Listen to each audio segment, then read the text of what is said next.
Welcome to Claranet Cybersecurity. Thanks for joining us for an overview of the key web application vulnerabilities and security weaknesses as listed in the OWASP Top 10. In this series of presentations, we will look at each vulnerability listed in the OWASP Top 10, explain what they are, and describe the kind of risk they could pose to your web applications. This initial section will introduce you to OWASP and define the top 10 web application vulnerabilities before we go into more detail in the modules which follow. The Open Web Application Security Project, or OWASP for short, is a non-profit foundation that works to improve the security of software. Created nearly 2 decades ago, the OWASP Foundation is the source for developers and technologists seeking to secure the web. OWASP has 32,000 volunteers around the world who perform security assessments and research with the objective of providing its content free of charge and in an easily accessible way, empowering anyone developing web applications to do so in a way that has security at its core.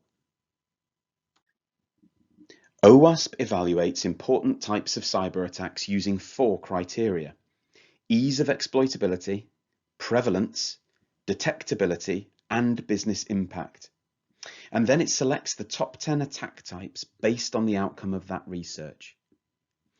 First published in 2003, the OWASP Top 10 is a widely respected and referenced document that prioritizes the key security risks affecting web applications.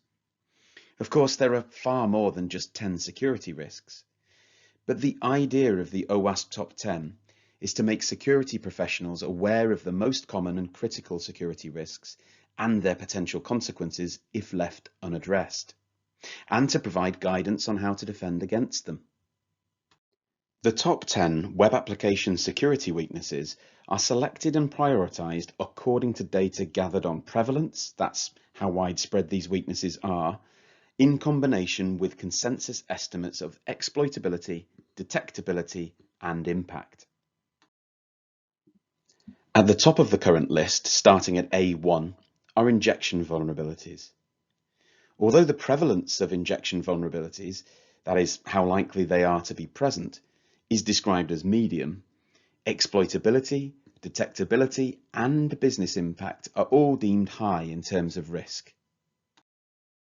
With medium prevalence and detectability and high exploitability and impact ratings, web applications with broken or weak authentication are vulnerable to brute force and session management attacks. Sensitive data is typically the key target of most cyber attacks, with both the prevalence and impact rated as high. If a web application uses a vulnerable component processing XML, attackers can upload XML or include hostile content, commands, or code within an XML document. This vulnerability has a high rating for both detectability and impact. Broken access control means that attackers can gain access to user accounts and act as users or administrators. Unsurprisingly, the impact rating for this is high. Misconfigured security controls provide an easy entry point for attackers. For example, a database deployed with a default admin password. This common vulnerability carries a high rating for exploitability, prevalence, and detectability.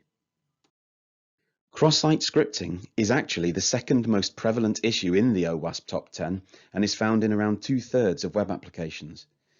Exploitability and detectability are also rated high.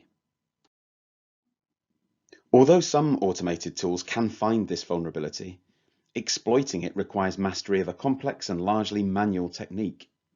If executed correctly, however, it allows attackers to execute malicious code on a server. As such, the impact rating is high. Most web applications rely heavily on open source components, and these may include known vulnerabilities that attackers can exploit to gain access or cause damage. As such, the prevalence of this vulnerability is rated as high. This vulnerability is one that nearly every attack exploits and is widespread with a high prevalence rating. Attackers rely on the lack of monitoring and timely response to achieve their goals without being detected. One strategy recommended by OWASP for determining if you have sufficient monitoring in place is to examine the logs following penetration testing. The tester's actions should be recorded in the logs sufficiently to understand what potential damage could have been caused had it been a malicious attack. For the rest of this OWASP Top 10 series, each vulnerability will be explained in more detail by one of our specialist penetration testers. These ethical hackers spend each day finding, exploiting, explaining and reporting these web application security weaknesses to our clients. If you would like to find out how we could work with you to address risks in your web applications, then please contact us for a chat. We hope that you enjoy the rest of this OWASP Top 10 series.